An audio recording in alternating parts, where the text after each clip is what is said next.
যত সব প্রশ্ন উদ্ভট। মহারাজের তবে বড়ই বিপদ। কি করে হবে এর সমাধান? টেনে ধরুন মন্ত্রীর কান। মন্ত্রী!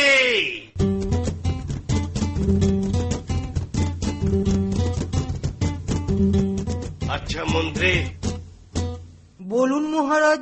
আমার মাথায় কটা চুল বলতে পারো? কেন মহারাজ, উকুনের উপদ্রব? কবিরাজকে ডাকি? আরে না না, তবে কি চুলে পাক ধরেছে? কলপ করার ব্যবস্থা করি। কবেট। মন্ত্রী, বলুন হুজুর।